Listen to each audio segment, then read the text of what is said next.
وَإِن كُنتُم اور اگر ہو تم فی ریبن کسی شک میں مما اس چیز کی طرف سے نزلنا جو نازل کی ہم نے.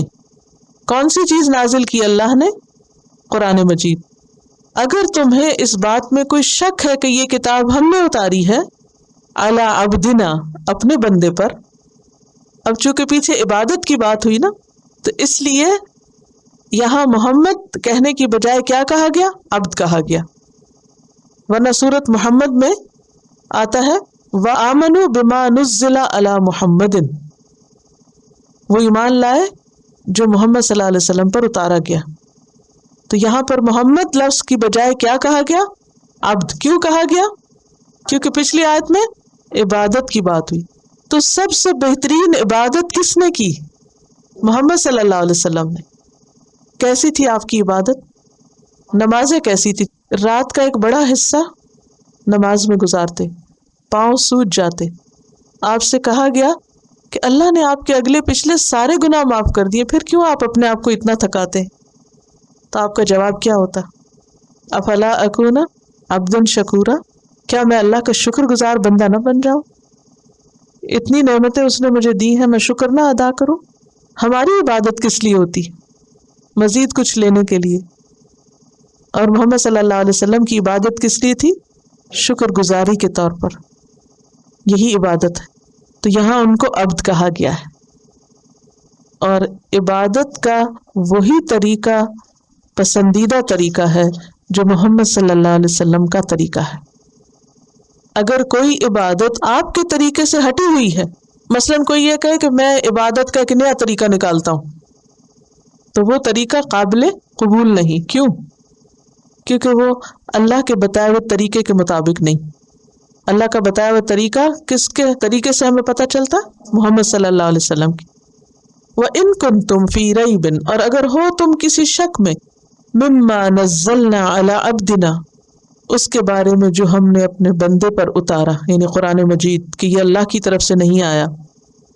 فَأْتُوا تو لے آؤ بِسُورَةٍ کوئی صورت من مثلہ اس کی مانند، اس صورت جیسی کوئی صورت تم بھی بنا لاؤ اگر تم سمجھتے ہو کہ یہ اللہ کی طرف سے نہیں.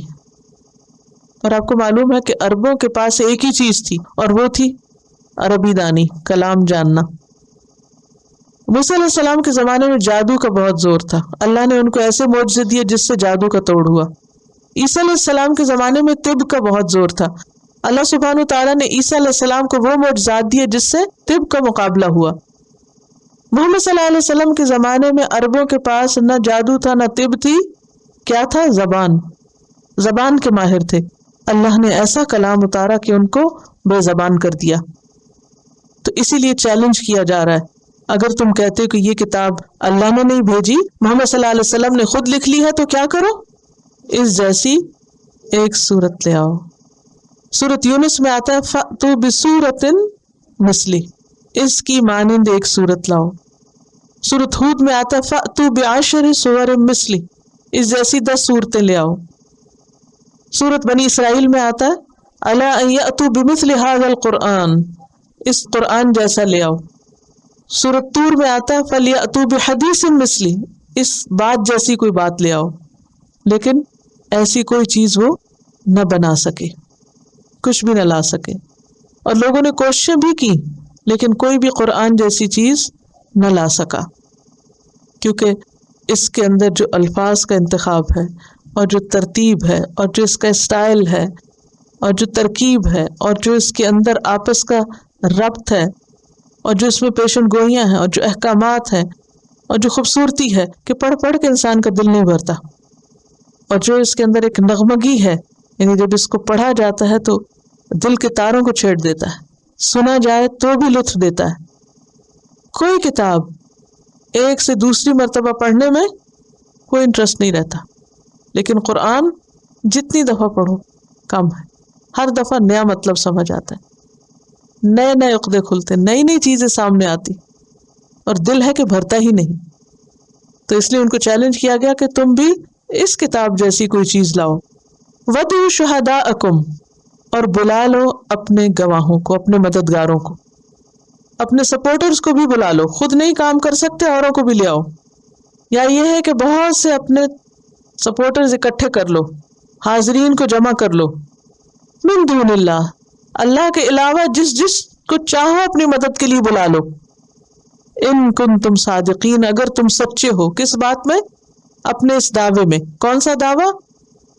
کہ یہ کتاب اللہ کی طرف سے نہیں، محمد صلی اللہ علیہ وسلم نے خود گھڑ لی، کیونکہ وہ کہتے تھے نا ہم یقولون افطرا، یا وہ کہتے ہیں کہ محمد صلی اللہ علیہ وسلم نے اس کو گھڑ لیا۔